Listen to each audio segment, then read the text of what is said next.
Breaking up hurts everyone.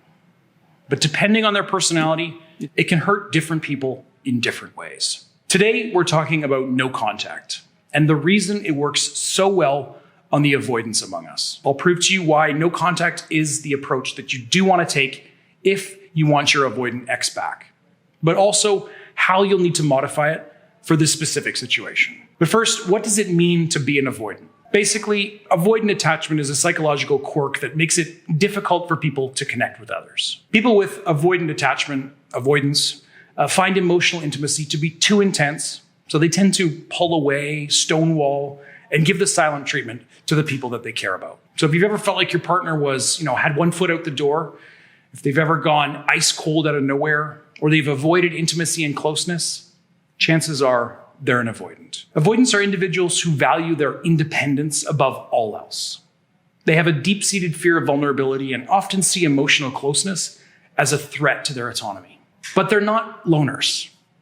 Despite what some may think, they do still crave connection, just on their terms. This can lead to a pretty unstable relationship. You try to get closer to them and they pull away without warning. But with one simple technique, we can change all that.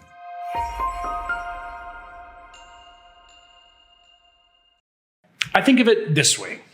Have you ever fed a bird by hand? The bird is quite scared of you, but at the same time, it really wants the food. So it might get close, fly away, come back, get a little closer. Eventually, it'll get close enough to eat the food, but it'll never fully let its guard down. And when it does get its fill, it'll get as far away from you as fast as it possibly can. This is your ex in a nutshell. They want the closeness, but it scares them. That's why if you're watching this video, it's likely that your partner ended the relationship. And you can bet that even if it wasn't the primary cause, their avoidant attachment played a huge role in this decision. That emotional intimacy scared the hell out of them. And that's where you are right now. There's this gulf between you two, and since they're really good at avoiding their feelings, and you, it seems like there's no way to cross it. But here's where it gets interesting. Because when you initiate the no contact rule, that is, you go silent and you cut off all communication with your ex, things will begin to change. Now this doesn't make sense logically. You're giving the avoidant exactly what they think they want, space and freedom. But by doing so, you're also triggering a psychological response that makes them start to miss you intensely. You know the saying, absence makes the heart grow fonder? Well, it's especially true for avoidance. By disappearing from their radar, you're activating something called the scarcity principle. Basically, this is the idea that things that are less available are more valuable in our eyes. It's like, how if you're thinking of buying a shirt online and it suddenly says this is the last one, then you feel more driven to buy it. But when something is readily accessible, we tend to take it for granted. But once it's gone, then we realize its true value. And this is especially relevant for avoidants. They see intimacy as difficult and threatening. So in a way, they feel like there's too much of it. There's too much love, too much closeness, too much you. So when you go no contact, your ex feels like you're no longer available to them. So you become more desirable. And your sudden absence creates a void that they weren't prepared for. They're left wondering, why you've stopped reaching out. And that curiosity can quickly turn into longing. They just wanted a little space. They weren't prepared to be totally alone like this.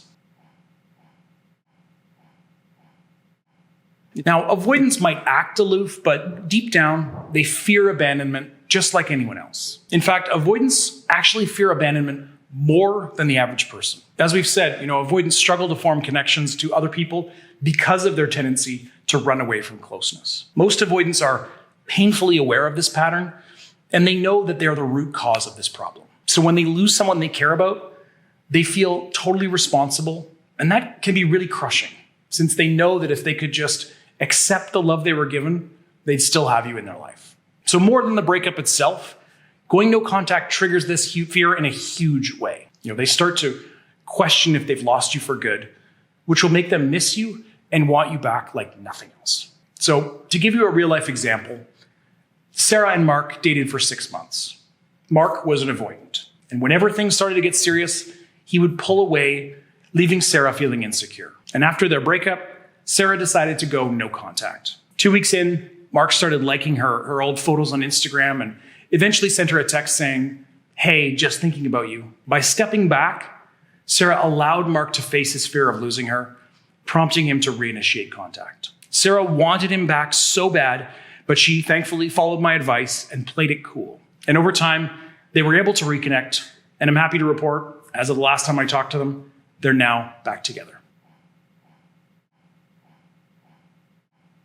So here's a common pattern when dating an avoidant. You two naturally grow closer as time passes. And after a certain point, they start to feel like this is too much closeness. But instead of talking about it, they pull away, leaving you wondering, what the hell happened? And this obviously makes you worry. You're afraid that they're losing feelings. Maybe you've done something to upset them. So either you try to have a conversation with them about this, or you take the indirect approach and just try to get more closeness with them by, reaching out more often or being more affectionate. But either approach is bound to cause them to pull away even further, and then the process repeats. So what you really needed to do, both during the relationship and after the breakup, is match their energy. So when they pull back, you pull back. This makes them feel like you respect their unspoken boundaries. It makes them feel like you're a safe place for them because you won't demand that closeness that they can't handle. And this mirroring disrupts the usual push-pull dynamic, making them more likely to come to you. And this works just as well with an ex as it does with a partner. So for instance, if they take a day to reply to your text, you do the same. This isn't about playing games. It's about setting mutual expectations and respecting boundaries. This may seem silly, but it's actually been backed up by psychology over and over again. And it's called reactance. Reactance theory suggests that when individuals perceive their freedom as being restricted, they react by trying to reclaim that freedom. And often this results in them doing the opposite of whatever they feel pressured to do. So if your partner or your ex feels pressured to get closer to you, this makes them feel like they have no choice in the matter. Like you've made the decision for them, and they resent that. So even if they know that they actually want that closeness, they reject it because it's not on their terms. They rebel by running away. So by not contacting your avoidant ex, you're no longer restricting their freedom. And over time, they start to feel like they've lost you. And when they realize that the only thing standing in their way is themselves, they'll reach out to you and try to get you back. While you're in no contact, live your life to the fullest. Engage in activities that make you feel genuinely happy. This isn't about making them jealous. It's about becoming the best version of yourself. So take your time to mourn the breakup and then do your best to dive back into life and make the most of your newfound time and space from your ex. Get into new hobbies, be more active, take chances, and do things that you've always wanted to do but never had the time or the courage to do. And when your ex sees that you're thriving without them, it can stir up a mix of emotions. They'll feel intrigued, impressed, and sad. And all of these emotions are going to draw them closer to you over time. Let me tell you about Alex. After his avoidant girlfriend Leah broke up with him, he was devastated. But instead of begging her to come back, he needed to focus on himself. So he started a band, picked up surfing, and even adopted a rescue dog. A month into no contact, Lisa started seeing photos of Alex, enjoying life. She remembered the fun-loving guy that she fell for and began to miss him. One evening, she just sent him a message. "Looks like you're doing well. Would love to catch up sometime." By elevating his own life, Alex not only healed himself, but also reignited Lisa's interest. Now, people like to make this stuff more complicated than it has to be. They get caught up in their emotions and their regret and refuse to take the easy steps that actually make a difference. So get up, get out there, and start living your life again.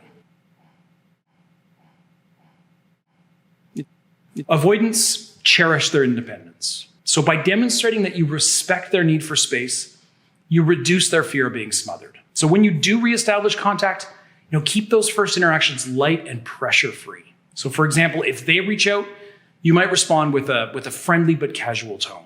Avoid heavy relationship talk unless they initiate it. And even then, be careful. This approach makes them feel safe, and it makes them more open to deepening the connection. Now, I know that you can't read their mind, but it's important to empathize with your ex. Avoidant behavior often stems from past experiences where emotional closeness led to pain or to disappointment. So by showing understanding and patience, you show them that they don't have to fear rejection or abandonment. You can be, a steady presence in their life without threatening their independence. Remember, this isn't about changing, who they are. but about navigating the relationship dynamics more effectively. Avoidants may take longer to process their emotions. So patience is your ally here. Avoid bombarding them with messages or ultimatums. Give them the time they need to come to their own conclusions. Remember, you don't want them to feel pressured or constrained. If you give them the space to process, most times they're going to realize that you are the right choice for them. That's another benefit of living your life to the fullest right now. It's going to allow time to pass without you obsessing over your ex. Because when you obsess over your ex, you're going to make mistakes like reaching out to them too much. And as time passes, you allow another psychological principle to start to take root. So let me ask you this. Do you think more about sweeping the floor when it's dirty or when it's clean? Now, the reason for this is pretty obvious. You think about the unfinished task because you still need to complete it. This idea that people remember unfinished tasks better than completed ones is called the Zeigarnik effect. So by leaving something unfinished, you essentially leave an open loop in your mind. And this is what's happening when you go no contact and give your ex space. By withdrawing suddenly, you've left a psychological loop open in their mind. They feel compelled to seek closure, which means reaching out to you. So you can see how leveraging psychological principles really does improve your chances with your ex. And alongside that, by focusing on your own well-being, you create the best possible conditions to make this happen. Remember, the goal isn't to manipulate your ex, but to create a dynamic where both parties can reconnect authentically. Now, if you're looking for personalized guidance tailored to your unique situation, I'm here to help. Consider checking out my one-on-one coaching at breakupbrad.com/coaching.